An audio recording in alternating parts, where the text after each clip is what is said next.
This is Mitchell Levy, Chief Instigator of AHAs at AHA That. Thanks for joining us on the webinar. Got Mark Amtower with me, and we're going to just talk for a couple minutes while everyone else seems to sign on to the system. Mark, thanks for helping to pull this together. Hey, Mitchell, my pleasure. Always a pleasure to sit down and chat with you. Yeah, we do have some fun conversations, don't we? I think I blogged about this, or it was in my newsletter last week. It's amazing because rarely do we have a conversation that's less than an hour long, and I don't do that with many people. Well, let's keep this one to an hour or less. Okay. So we'll wait a couple minutes for folks to join us. So I'm in Cupertino, Silicon Valley. It is sunny, which is fairly typical. It's just hot.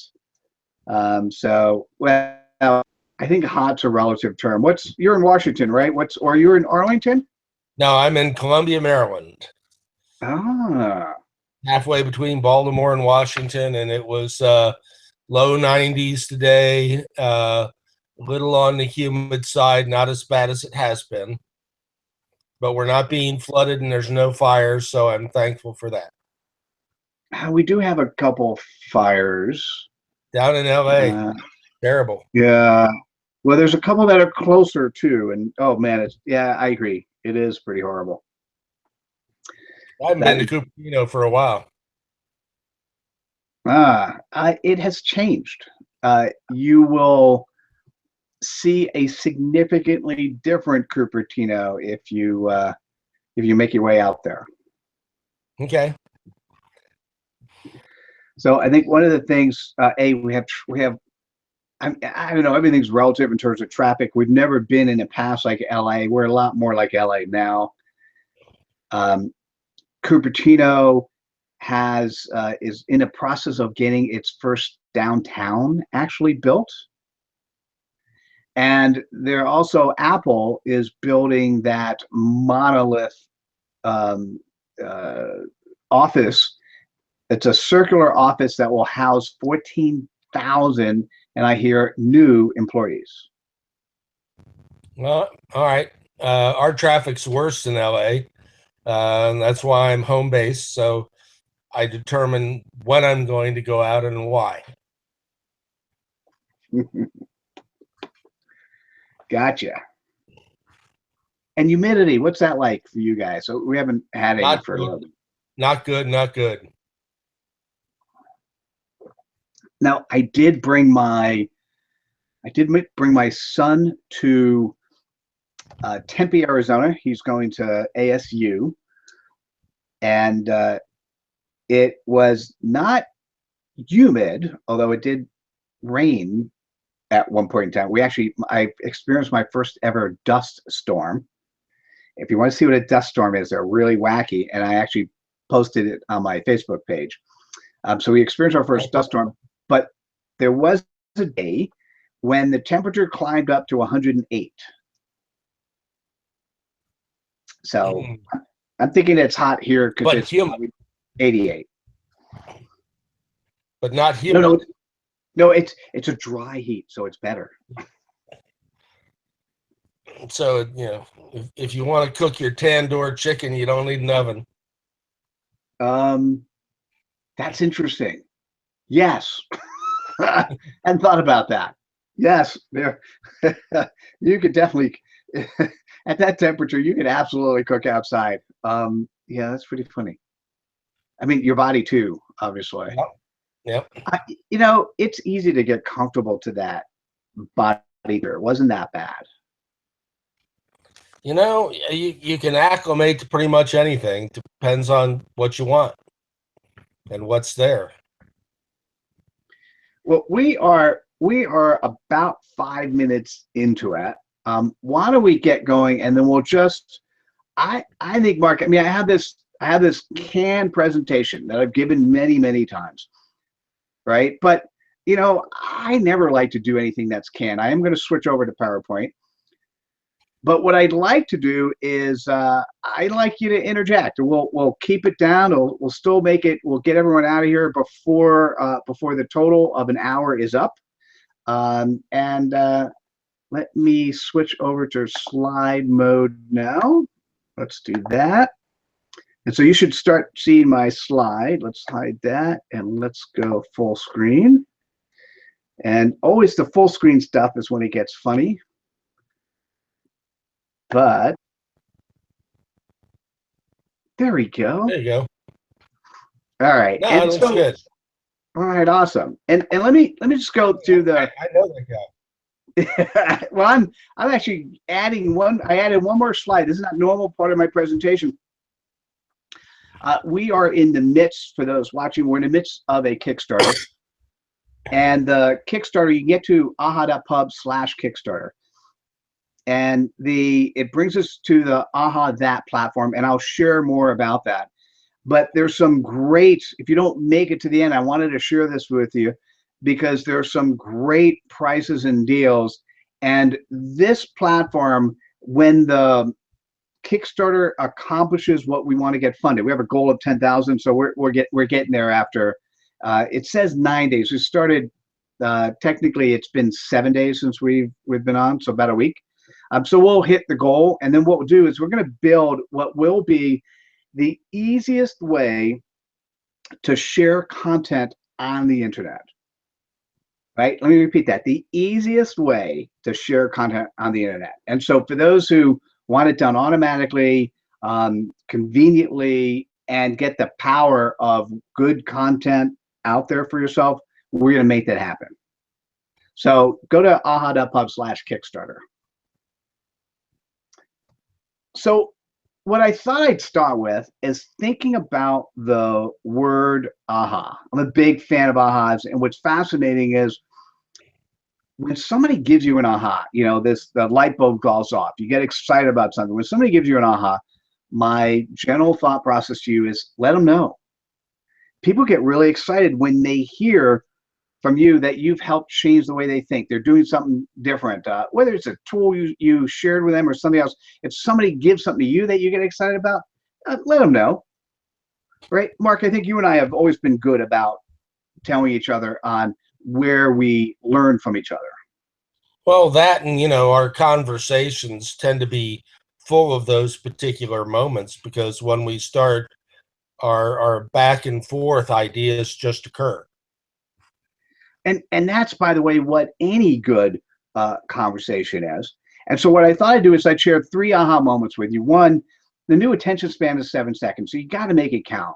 Whether it's a Vine or a tweet or a header of a blog post, you got to make it so people capture your attention or you capture somebody's attention immediately. Now, the thing that's important to me, and this is really important, the word thought leadership and what a thought leader is has changed. And in today's world, we want 80% of the content that thought leaders share to be somebody else's. We don't want them spouting their own stuff and only talking about themselves because we don't feel they have a good enough perspective of the world. And so a number to be thinking about is 20% of the content is yours that you curate, or I'm sorry, that you share directly. You either originate or you create in some way or another. And 80% should be something that you either curate or share. Well, the Pareto principle there is really key because, as you indicated, if all you're doing is spouting your own stuff, you simply come across as a braggart and know-it-all. That's got nothing to do with thought leadership. It's got nothing to do with subject matter expertise. There are other people out there, and you should be sharing their content and commenting on it, curating other people's stuff as well as your own. I am in such agreement with you on that one. What's interesting is when you say that, it's pretty amazing. I actually said this to somebody else. I said the 80-20 rule, and because it's the Pareto, makes much sense. And they said, well, Mitch, it's really 70-30. And I'm like, okay, I'll bite. They said 20% should be content that you originate, 10% should be stuff where you talk about yourself.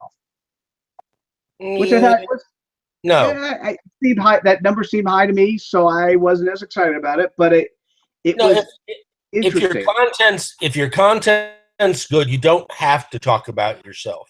The content does it for you. Hmm. Hmm. Yeah. Yeah. That's why I've never said it publicly. Well, I guess I Well, did now. well, there you go. But 10% talking about yourself. Um, no, your name's on your content, so you got 20% there anyway.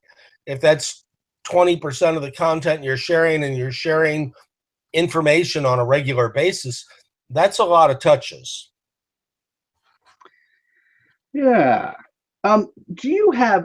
I just thought I looked over at my screen, and there's something that says, although we're broadcasting on Google Hangouts, there's something that says we're not live.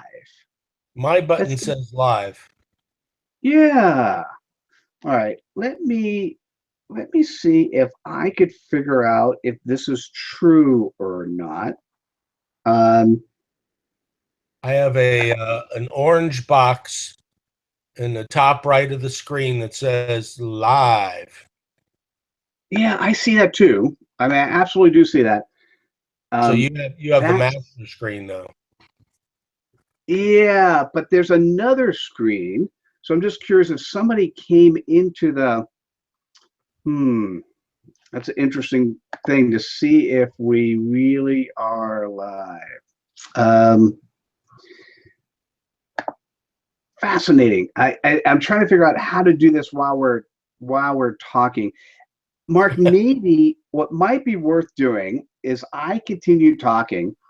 Why don't you go to a separate browser and sign on with a separate email address just to see if we're actually live or not? And then if we're not, I'll try to figure out what to do about Let me see what I can do. that. Thank you, sir.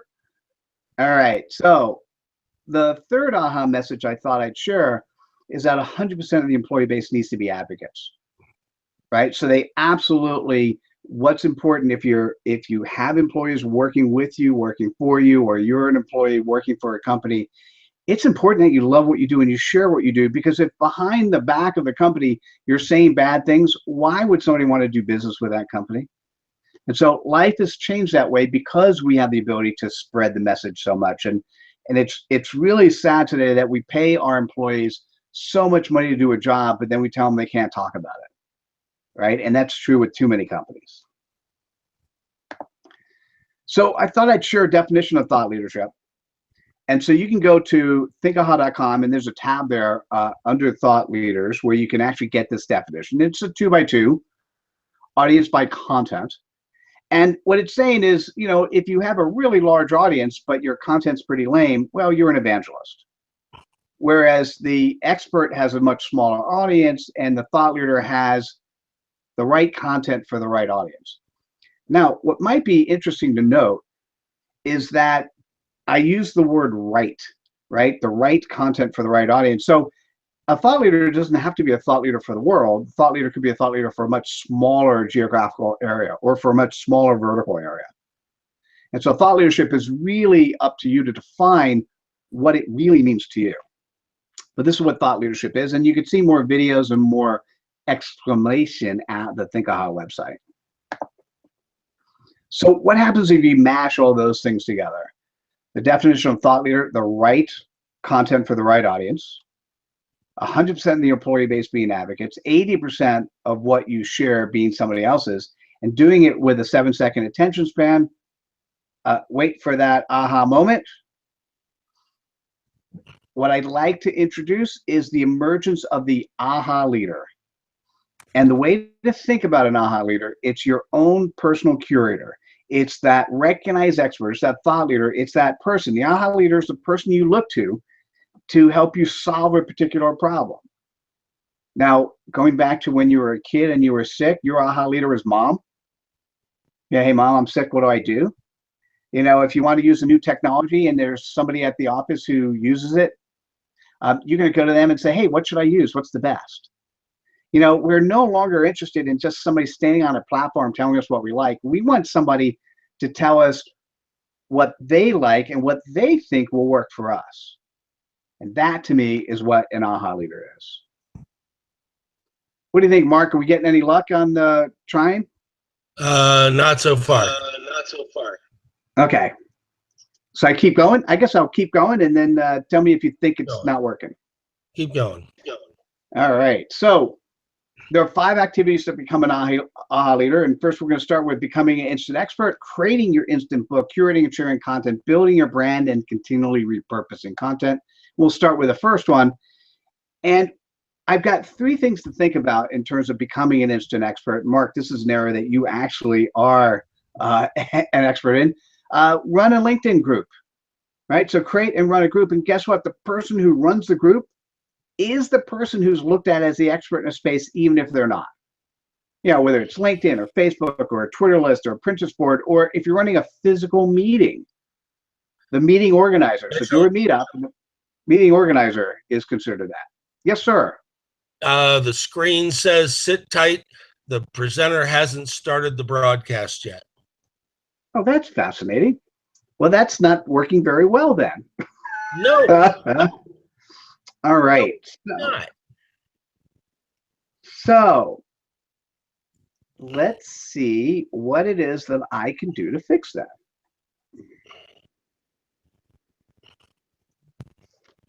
Well, thank you for checking that. The not live thing was certainly a dead giveaway. So I'm seeing in the control panel where it says not live. Now, let's figure out what I can do to fix this model. Well, we may end up redoing it. Google has changed their algorithms recently. Well, isn't that nice? Well, and I've tried I thought, and I'll say I did this, I thought I tested it and it worked with this framework. So we're using Webinar Jam, and I actually thought it worked because I really did try it. And maybe that's not the case. Well, it's working for you and me, but the broadcast side, maybe the live button is just for you and me. Yeah. Well, that means somewhere we're recording and showing. But that's not the same as, okay, let me figure out what I can do here. Let's go back to, I'm just going to take off the screen share so people can see me. I don't mind doing stuff live. And we will, why don't you carry a little bit of the conversation, and I will go online and see if I could fix something. All right. So let's see what I can do here. We don't always disagree or agree on what constitutes thought leader, subject matter expert, but in many respects we do.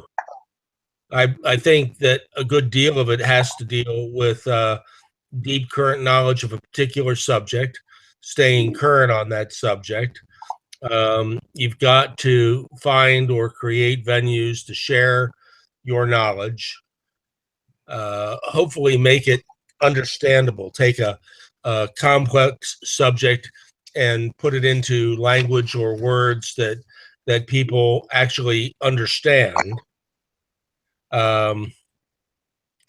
There's market shifts everywhere. Real thought leaders are less surprised than others about the market shifts, and they can usually address the reasons or speculate on the reasons as to why they occur. And for me, and this is one of the things that I really like talking to you about. For me, a subject matter expert thought leader is somebody who enjoys what they do. And one of the reasons our conversations can run, literally 60 minutes plus is we're having a great time. Well, isn't that what life's all about? It is, but how often can you do that on the phone with somebody that you've never physically met? That's true. We've never met, have we? We never met. No, but we've known each other for Lord knows what is it, almost 8 years, something like that. 07, 08. Yeah, probably. When did the I was going to 40? say 10, but yeah. When did the 42 ideas on books come out? I know. That's why I was thinking it was more like a decade. It could be. Maybe that. I always assumed several years after the fact that I met you through Jason Alba. I think maybe I met Jason Alba through you. Oh, interesting. And I don't know if I could tell you that answer. No. Unless my database is going to tell me, I'm not going to tell you that answer. Well, I got in touch with you to participate in that book. Right. And Jason was in that book as well. Yep. But and Jason's book came out in 07. I remember that because I read a few more than 2 books that year, but 2 books really influenced me. Jason's book and David Meerman Scott's New Rules of Marketing and PR. Mm. And see, Jason was talking about LinkedIn. David was talking about everything else that was going on. He didn't even mention LinkedIn. So I took what David was talking about and applied it to LinkedIn, and have become somewhat adept at the tool. So, and that brings up I think a significant point in the visible expert, the AHA leader, the thought leader, whatever you want to call it. You need a powerful and proactive social media presence. You can't be an AHA leader without that. Right. It's just so, I mean, that's half of how we communicate, except for phone calls, is all on social media. We've done several of these chats. I've been on your Thought Leader Life show, which I'm assuming you're going to call AHA Leader Life now. I have to think about. I have been thinking recently if I have to change it or not. Well, you have to think of brand equity, because that show's now what, 4 or 5 years old? That's true. It could be. I was thinking 3 to 4, but you could be right. It's been a couple of years since I've been on, at least. Well, maybe it is 3 or 4. I don't know. I'm not a math major.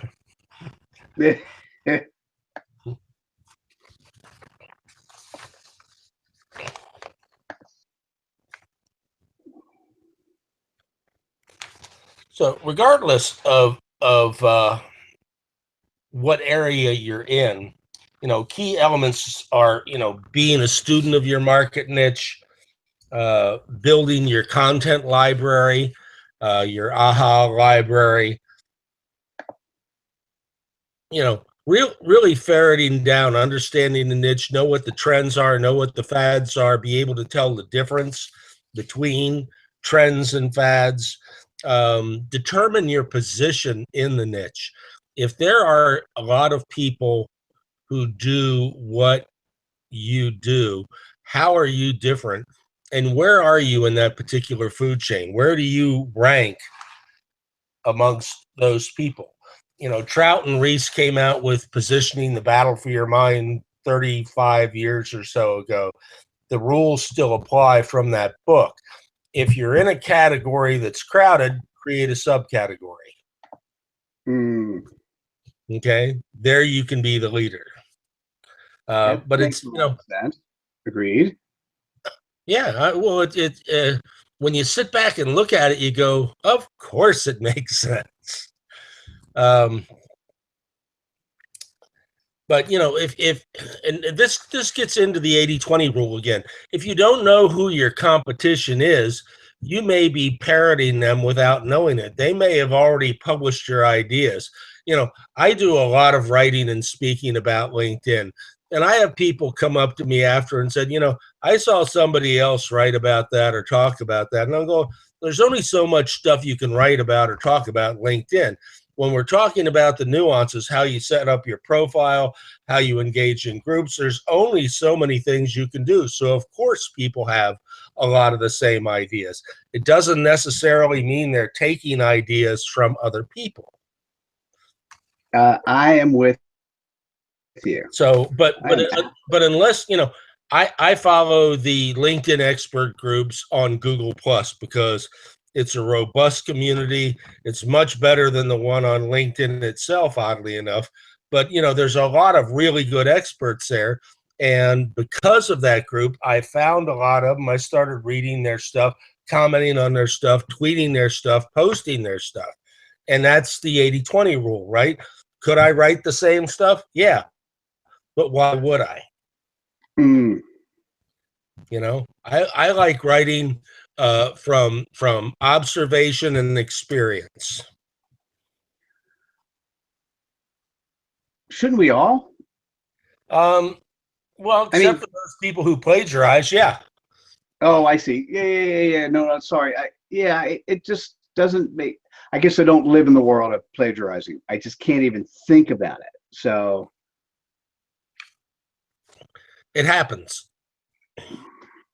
So people have done it. That's part of what's nice about that is every person's quote is given attribution by their Twitter handle. And so you want people to steal your content, but you want to make sure they still include the Twitter handle. Right.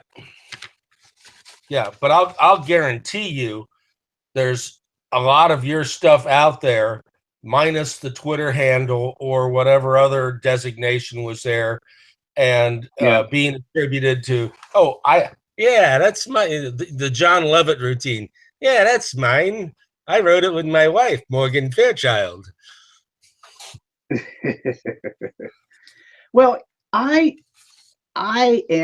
think we need to replan this. I think so. Because it says we're live, but the control panel says we're not live. And I don't know if they're going to send out an email with this video that we've had. So for those that are getting this, will we do this properly? When I'm looking at what I needed to look at through, I did get a notification that Google Hangouts had changed their components, and that in order to do this with Webinar Jam, you just need to do the following. And given that I had done previously a Google Hangout and it worked, I kind of assumed that my Webinar Jam Google Hangout would work. And so I will eat humble pie and let you know that I missed something. And we're talking for 10 minutes. I don't know what I missed and I can't figure it out live. So I will research, I will double test, and then I'll let you know when we're ready to do it again. Okay. And as long as it's after Saturday, if you can schedule it before Saturday, figure out the snafu, I can get the announcement out to just a few more people. Oh, cool. Well, good. Sorry. 4,000 of them. Well, I think this is what's, to me, one of the things that's fascinating, particularly when I work with any partner. Actually, we'll stop for a second, just in case this does get recorded and get replayed, and we'll do one last thing. When you work with a partner, what's the most relevant thing that happens is when things break, how do they act? Right? When the stuff hits the fan, is it somebody you don't mind hanging out with? Right? And if the answer is no. Did I forget to throw a temper tantrum? Yeah, exactly. You did really well. And by the way, for me too. And so what I often do is I find somebody I like, we find a client, we do one project together. And because until shit hits the fan and something breaks and you don't know how that person is, you just don't really know. And then if you liked working together and you find your next client, you've got an ongoing business relationship. There you go. And Otherwise, you don't. So anyhow, I appreciate you reacting so well. I will stop the broadcast. Anyhow, if anyone gets to see this ever, thanks for joining us, and we will reschedule. So stay tuned. I'm going to hit the stop broadcast now.